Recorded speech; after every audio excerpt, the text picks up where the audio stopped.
Assalamualaikum warahmatullahi wabarakatuh.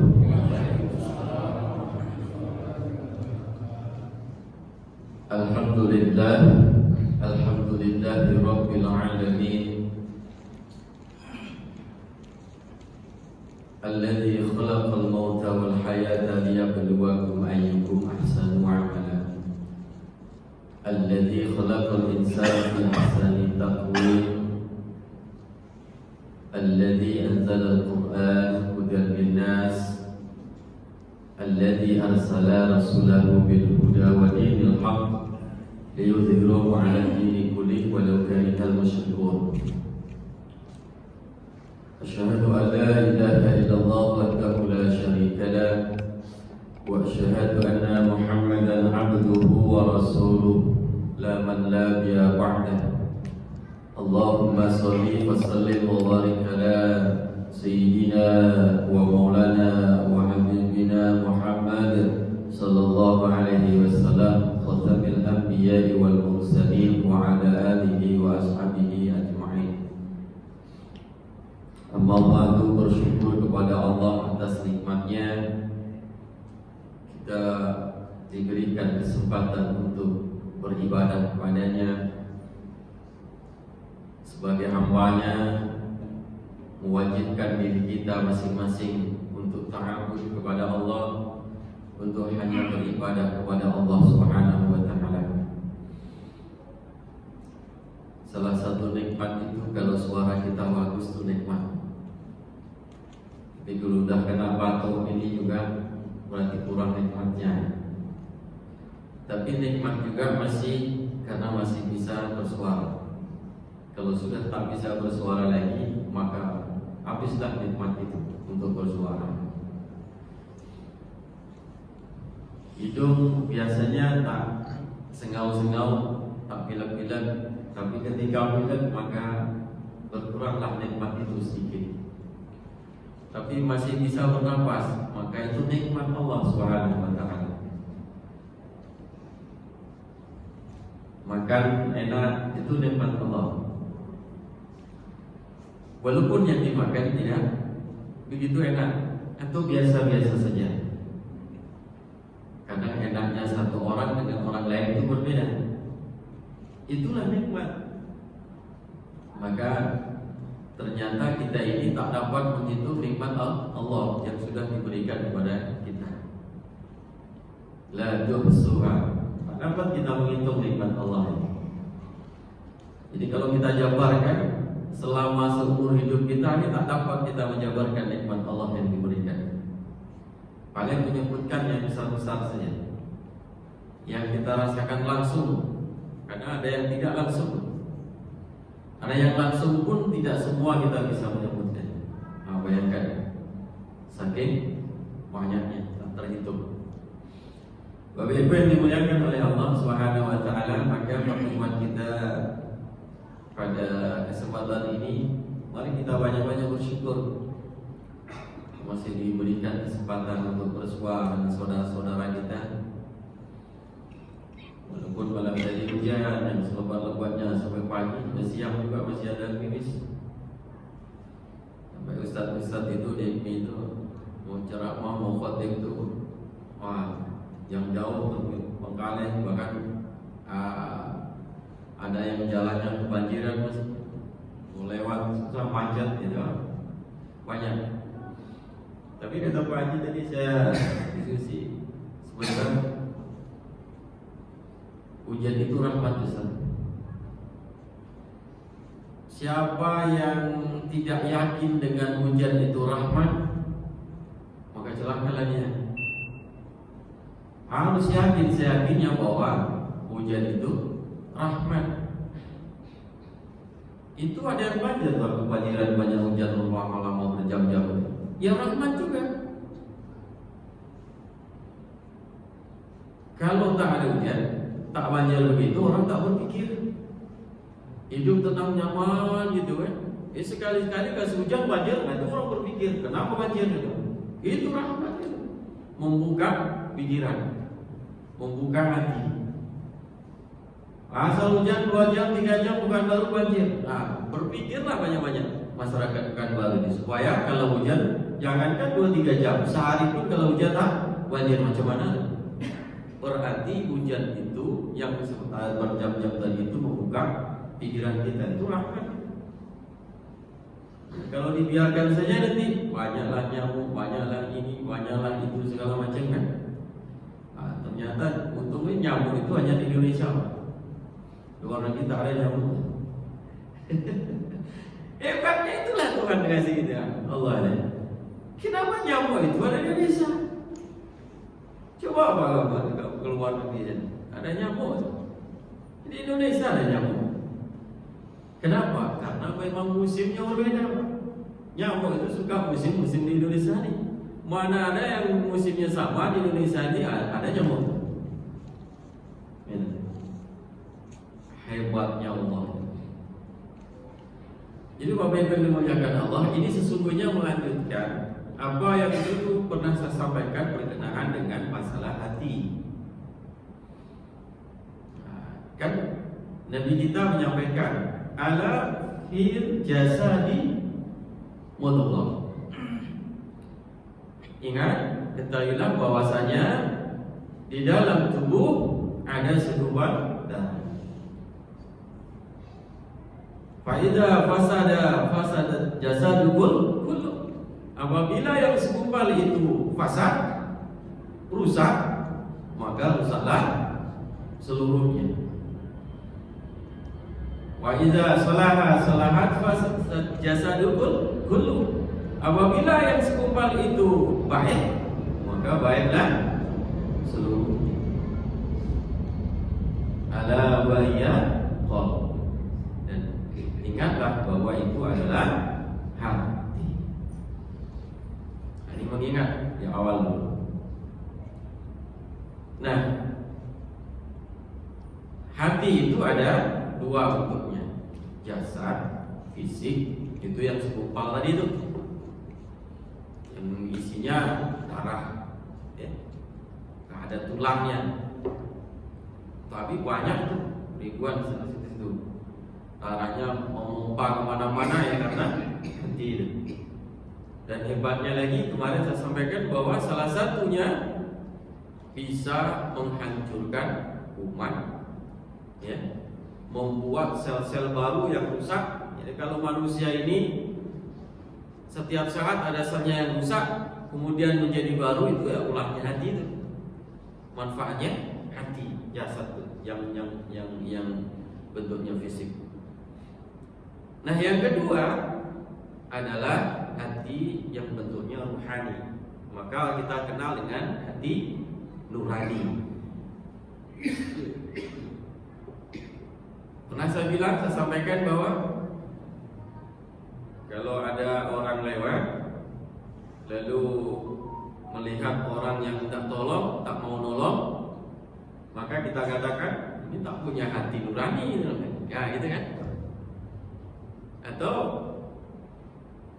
seorang anak mau dia marah sama orang tuanya, tak peduli sama orang tuanya, maka sudah tak punya hati nurani. Bukan hanya durhaka lagi, tapi tak punya hati nurani.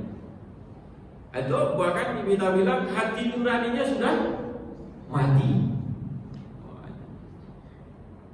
Nah, yang pertama tentang hati nurani itu, kemarin kita sudah sampaikan. Yang pertama itu tentang bahwa hati nurani itu adalah alat atau media di mana bisa merangsang keberadaan Allah.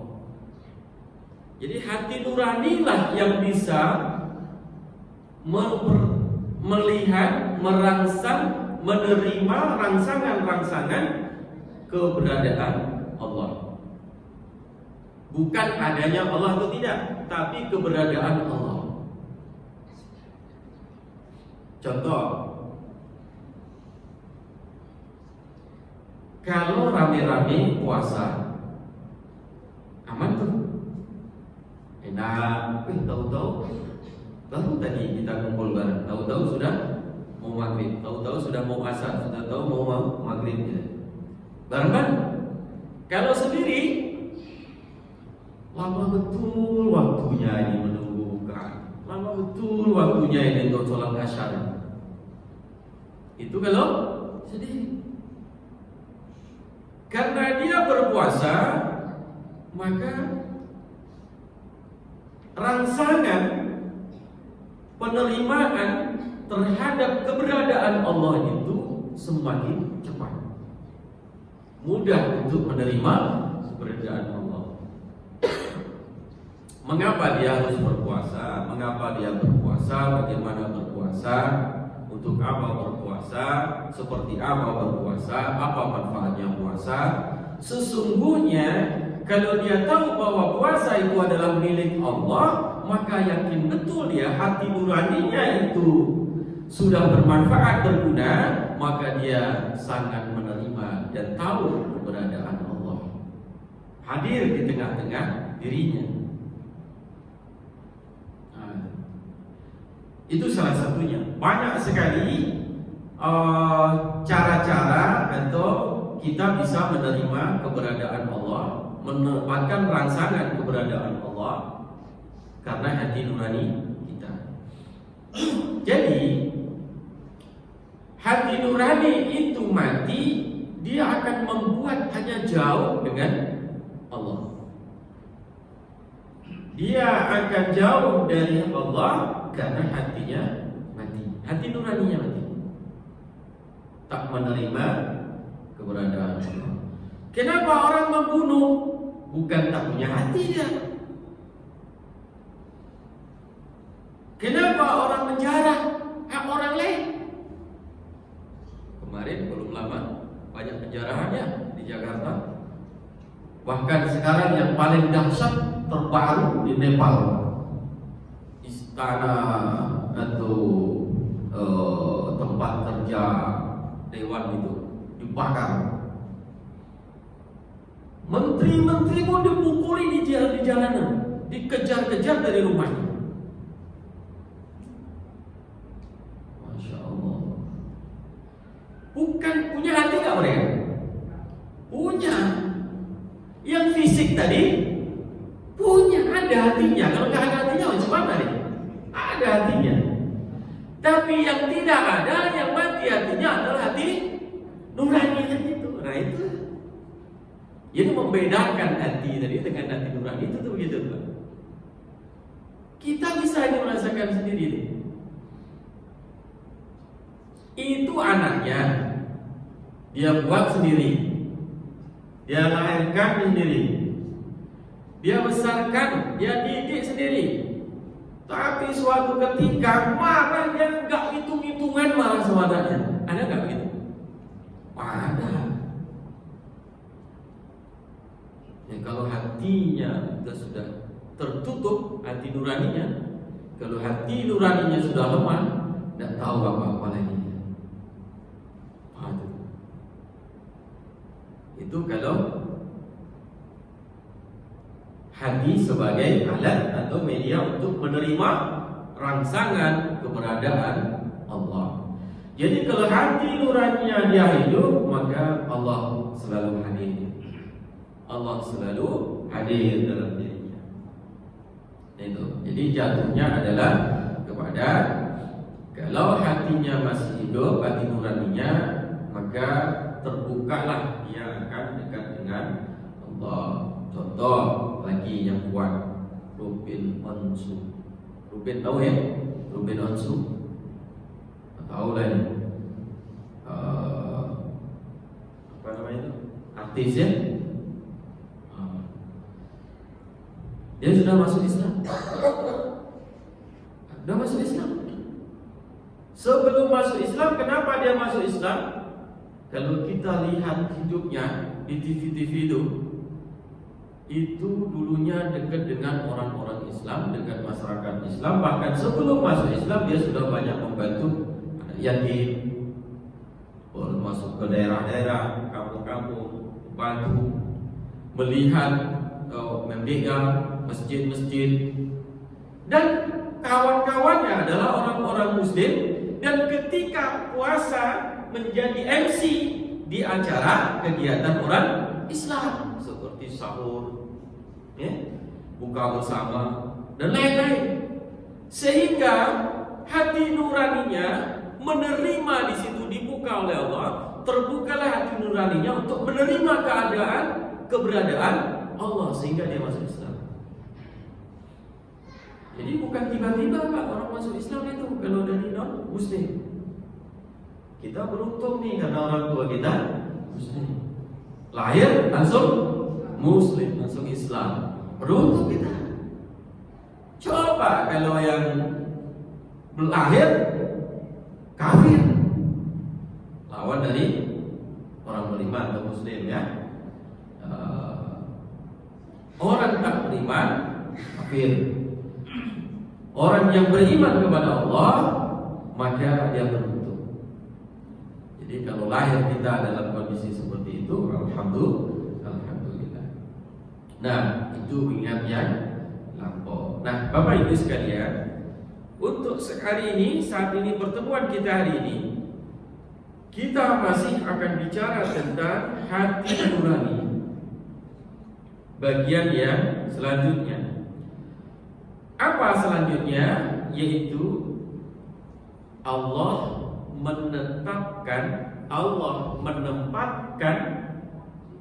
di dalam hati nuraninya manusia, yaitu ketentraman. Kita sebut biasanya dengan ketenangan batin, ketentraman batin, begitu ya?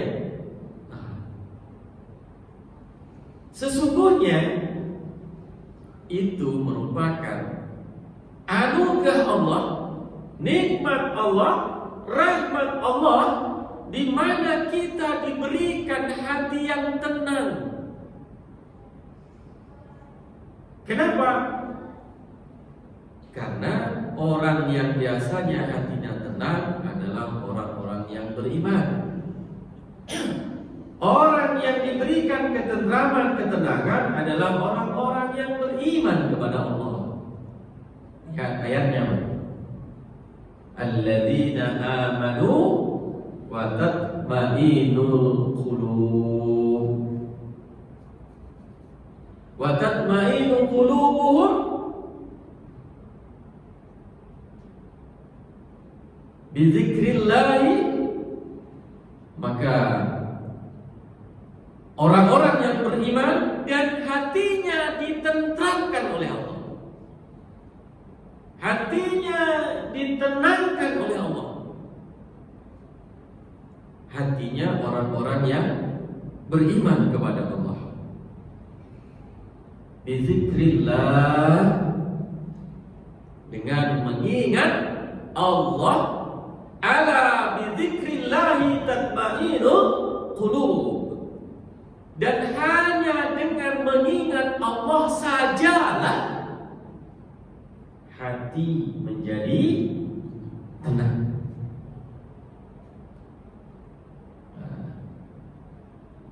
Semua orang punya masalah tidak? Punya.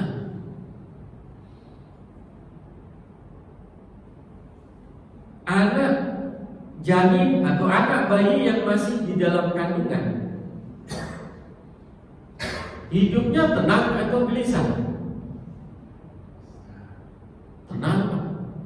Di rahim ibu itu kan, janin itu tenang sekali. Nikmatnya bayi di dalam janin ibunya hanya diberikan selang Pak makannya. Selang apa? Telang tali pusat. Bukan dari mulutnya, tapi dia bisa makan. Bukan dari mulutnya, dia minum. Nggak ada minum dia. Tapi makanannya, minumnya, hidupnya bergantung dari tali pusatnya. Padahal sama dengan kita. Manusia juga ketika sudah 4 bulan ke atas, itu udah sama dengan kita. Bedanya di dalam rahim seorang ibu, anak itu makannya, minumnya, hidupnya dari selang yang disebut dengan tali pusat. Itu. Ketika semakin besar anak itu dalam rahim, geraknya semakin kuat. Kadang-kadang nendanglah kakinya. Ini seorang ayah yang biasanya merasakan anak-anaknya yang kecil di rahimnya. Masya Allah. Saya baru punya anak yang kecil 1 tahun nih. Kemarin selalu itu nengoki nendang atau enggak. Kalau enggak nendang khawatir kita, ya. Khawatir kita. Enggak gerak itu khawatir, kok enggak gerak itu seharian gitu. Padahal biasanya enggak tenang, enggak ada gerakan, kok enggak gerak. Udah khawatir kita. Nanti malam gerak lagi dia. Ternyata dia tidur istirahat, ya. Kadang main. Semakin dia besar, semakin umurnya, usianya dalam kandungan mendekati 9 tahun, geraknya sudah semakin lincah. Dia ingin keluar secara alami, Pak. Secara naluriah, secara alamiah, Allah menetapkan itu sudah takdirnya, dia harus dikeluarkan. Gak bisa dia ditaruh lama-lama di dalam rahim ibu. Gak, sudah ada ukurannya. Ya, dia mau keluar. Setelah keluar di alam bakal ini, di alam dunia ini, setelah lahir nangis dia, nangis. Kok dunia begini ya? Enak kemarin di rahim ibu. Kira-kira begitu lah. Masalah. Tiba anak jadi banyak masalah. Tambah remaja, tambah usianya, banyak masalah. Ada masalah. Menikah, tambah masalah. Punya anak, tambah masalah. Anak besar, anak dewasa, tambah masalah lagi. Nggak pernah ada habis-habisnya masalah ini. Mohon maaf, Pak.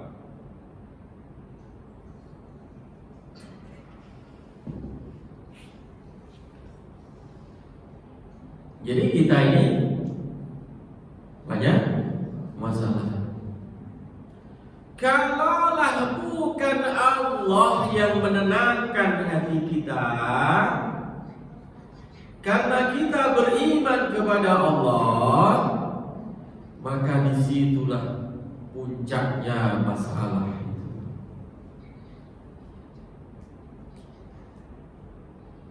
Masih terngiang kita dengan seorang diplomat muda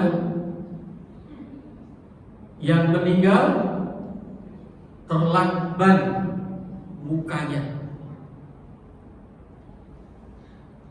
terlakban mukanya. Masih kan? Masih. Belum lama. Ini saya contohkan yang baru-baru aja biar mudah kita mencermati. Ayahnya sekarang tak terima. Anaknya itu dari kecil dia tahu betul. Tahu-tahu diputuskan oleh yang berwajib bahwa matinya tidak ada sebab orang lain. Artinya apa? Nah, tidak ada sebab orang lain yang membunuh. Artinya adalah dia sendirilah penyebab kematian itu. Wallahu a'lam sesungguhnya seperti apa. Yang ingin saya sampaikan, kalaulah itu bunuh diri, kurang apanya sebagai diplomat muda, Pak? Sebagai diplomat sering keluar negeri, keluar negerinya pulang pergi tak bayar, ada uang sakunya, pasti hidupnya ada gajinya, gajinya pasti juga tidak biasa. Tapi kalaulah itu memang bunuh diri, kenapa dia bunuh diri? Ini kajian kita. Itu loh. Kalaulah betul bahwa itu bunuh diri, berarti sebelum bunuh diri hatinya tidak tenang. Itu kalau bunuh diri, berarti hatinya tidak tenang, sehingga dia benar-benar ingin mengakhiri hidupnya, yang sesungguhnya hidupnya itu Allah yang memberikan nikmat kepadanya. Ini maka Allah katakan, ala bizikrillahi tatma'innul qulub. Hanya mengingat Allah, hati akan menjadi tenang. Kita tidak katakan dia tak beriman, dia orang Islam, dia tidak. Tapi analisis ayat ini, ketika dia sampai bunuh diri, tidak menerima masalah dunia, ada persoalan dia tidak sanggup menghadapinya, atau stres atau apapun itu, maka pangkalnya ada pada hatinya. Hati nuraninya tidak tenang. Padahal bagi orang-orang yang beriman, kalau dia beriman kepada Allah, maka Allah berikan ketentraman, ketenangan di dalam hatinya. Jadi Bapak Ibu yang dimuliakan Allah, hati menjadi tentram kalau ingat kita kepada Allah. Kita menjadi orang-orang yang beriman. Kita ingat hati karena kita ingat Allah. Kita ingat istri karena kita ingat Allah. Kita ingat anak-anak karena kita ingat Allah. Kita ingat kerjaan kita karena kita ingat Allah. Kita ingat harta kita karena kita ingat kepada Allah. Tidak boleh berhenti kita hanya ingat kepada pekerjaan saja. Tidak boleh kita hanya berhenti kita ingat kepada anak-anak saja. Tidak boleh kita berhenti hanya ingat kepada dunia saja. Tidak boleh. Kita boleh ingat dunia, tapi yang terpenting karena sesungguhnya kita ingat Allah. Itu Pak. Wabtagi ayat, carilah kebesaran Allah, wala tansa nasibaka minal dunya, dan jangan engkau melupakan kebesaran Allah, nikmat Allah yang diberikan di dunia ini. Yang paling utama di situ apa?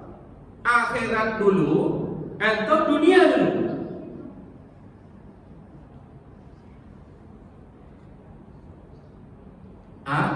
Akhirat dulu. Yang disuruh cari apa? Kebahagiaan akhirat. Kebahagiaan akhirat yang mesti cari dulu. Tapi tak boleh melupakan kebahagiaan dunia. Maka mencari kebahagiaan dulu, jangan lupakan yang dulu, yang utama, yang harus dicari. Maka boleh kita cinta dunia karena kita cinta kepada Allah. Itu maksudnya. Cinta kita kepada pekerjaan mestinya karena kita cinta kepada Allah. Contoh untuk itu, cinta kerja. Boleh bekerja atau tidak? Boleh. Harus. Tapi tak boleh menghabiskan waktu hanya untuk bekerja. Karena apa? Ada cinta kita yang mesti lebih kita tunaikan untuk akhirat. Maka bukan sisakan, atur waktu kerja. Waktu ibadah khusus, bukan ibadah karena kerja juga ibadah. Waktu ibadah khusus, sholat. Bagaimana sholatlah? Waktu ibadah khusus zikirlah. Waktu ibadah khusus taklim begini, mendengarkan ceramah, Taklimlah. Jangan semua waktu dihabiskan untuk bekerja, untuk dunia semata. Itu maksudnya. Jadi wabtaghi ataqallaha darul akhirah tadi itu, wala tansa nasibaka minad dunya. Kejarlah akhiratmu, jangan lupa dunia. Boleh engkau mengatur waktumu untuk bekerja, tapi tidak boleh melupakan waktumu untuk mengatur ibadah, terutama ibadah yang khusus. Maka supaya kerja kita jadi ibadah, mulailah dengan Bismillahirrahmanirrahim. Jadi setiap kita mau kerja, baca dengan basmalah. Kalau kita keluar rumah, Bismillahi tawakkaltu ala Allah, la haula wala quwwata illa billahil aliyyil azim. Di atas kendaraan, kalau kita pakai kendaraan, Subhanalladzi sakhkhara lana hadza wa ma kunna lahu munqalibun wa ila rabbika lahum munqalibun. Lahum muqrinun. Jadi Bapak Ibu yang dimuliakan Allah, jangan lupa bahwa Allah memberikan ketentraman kepada kita karena kita beriman kepada Allah.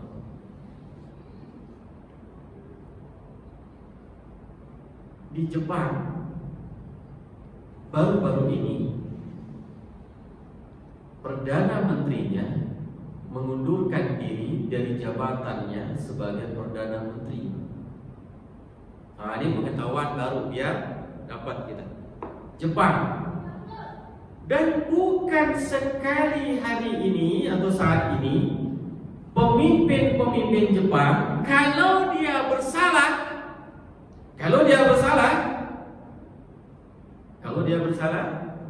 dia mengundurkan diri. Bukan satu atau dua. Banyak di Jepang, pemimpin-pemimpin Jepang, kalau dia bersalah, maka dia mengundurkan diri. Itu di Jepang. Apakah ini kalau kita kaitkan dengan hati yang tenang kepada orang-orang yang beriman, maka orang Jepang yang pemimpin seperti itu termasuk orang yang beriman. Kalau dia beriman dengan secara agamanya, maka agama kita, cara beriman kita, agama kita lah yang paling sempurna. Agama Islam. Iman kita yang paling sempurna. Di antara kalau mereka mengakui mereka beriman kepada Tuhan mereka dengan cara mereka, maka iman kita kepada Allah yang paling sempurna menurut Islam.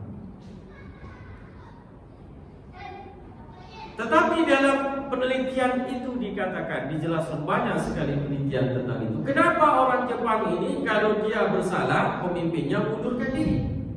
Ini tidak terkait dengan masalah hatinya tenang atau tidak, tapi ini masalah persoalan akhlak, perilaku atas pemikiran mereka yang kalau dia bersalah, dia malu, maka dia mundur dari jabatan sebagai pemimpin di negara itu. Jadi dia malu, Pak. Ini bukan terkait dengan dia tenang atau tidak, tapi karena dia terkait dengan malu.